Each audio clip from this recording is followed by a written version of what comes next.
अस्सलाम वालेकुम प्यारे बच्चों, कैसे हैं आप सब। उम्मीद है ठीक होंगे। चलें आज हम आपको एक प्यारी सी कहानी सुनाते हैं। हुआ कुछ यूं, एक बहुत ही प्यारे जंगल में जहां रंग बिरंगे फूल नाचते थे और नदियां गीत गाती थीं, एक छोटा सा सफेद बकरी का बच्चा रहता था। उसका नाम चिंटू था। चिंटू बहुत ही नेक और मेहरबान था। एक दिन जब वो घास चर रहा था, उसने एक ऐसी तितली देखी जो पहले कभी नहीं देखी थी। उसके पर सुनहरी थे और वो धूप में चमक रहे थे। सुनहरी तितली उड़ती हुई चिंटू के पास आई और उसके गिर्द उदासी से मंडलाने लगी। चिंटू को महसूस हुआ कि तितली किसी मुसीबत में है। उसने नरमी से पूछा, प्यारी तितली, क्या हुआ? तुम इतनी उदास क्यों हो? सुनहरी तितली ने कोई जवाब नहीं दिया, बस चिंटू को इशारे से एक तरफ ले गई। वो उड़ती हुई एक छोटे से पौधे के पास रुकी। पौधा मुरझाया हुआ था, उसके पत्ते सूख चुके थे और फूल मुरझा गए थे। तितली ने अफसुर्दगी से पौधे को देखा। जंगल के एक ऊंचे दरख्त पर एक बूढ़ा और अक्लमंद उल्लू बैठा ये सब देख रहा था। वो बहुत तजर्बाकार था और जंगल के राज जानता था। उसने चिंटू की मेहरबानी और सुनहरी तितली की परेशानी महसूस कर ली थी। उल्लू ने अपनी भारी आवाज में कहा, ए नन्ही बकरी के बच्चे, ये एक जादुई पौधा है। ये बहुत खास है। ये सिर्फ उस वक्त दोबारा हरा भरा हो सकता है जब कोई सच्चा दिल अपनी मोहब्बत और देखभाल से उसे पानी देगा।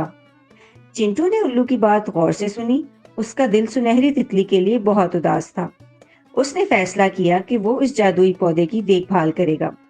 हर रोज चिंटू नदी पर जाता और अपनी छोटी सी प्याली में पानी भरकर लाता। वो प्यार से पौधे को सैराब करता और उसके पास बैठकर मीठी बातें करता। सुनहरी तितली हर वक्त उसके पास उड़ती रहती, जैसे उसकी मदद कर रही हो।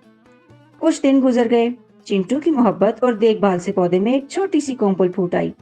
चिंटू और सुनहरी तितली ये देखकर बहुत खुश हुए। उनकी उम्मीदें जाग उठी थीं।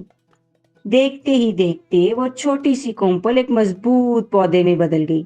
और फिर एक दिन इस पर एक शानदार सुनहरी फूल खिला। ये फूल इतना रोशन था कि पूरा जंगल जगमगा उठा। सुनहरी तितली खुशी से उड़ती हुई आई और इस फूल की नर्म पंखड़ियों पर बैठ गई। सुनहरा फूल खिलते ही सुनहरी तितली की उदासी दूर हो गई। उसके पर पहले से भी ज्यादा चमकने लगे और वो खुशी से जंगल में उड़ने लगी। चिंटू उसे देखकर बहुत खुश हुआ कि उसकी मेहनत रंग ले आई। बूढ़ा अक्लमंद उल्लू दूर से उन्हें देख रहा था और मुस्कुराकर अपना सर हिला रहा था। चलो बच्चों, कहानी तो हुई खत्म। अब बताओ कि इस कहानी से हमें सबक क्या मिलता है।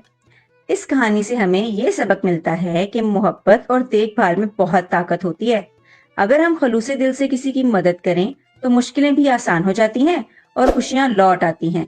हमेशा दूसरों के साथ मेहरबानी से पेश आए, क्योंकि छोटी छोटी नेकियां भी बड़े नताइज ला सकती हैं।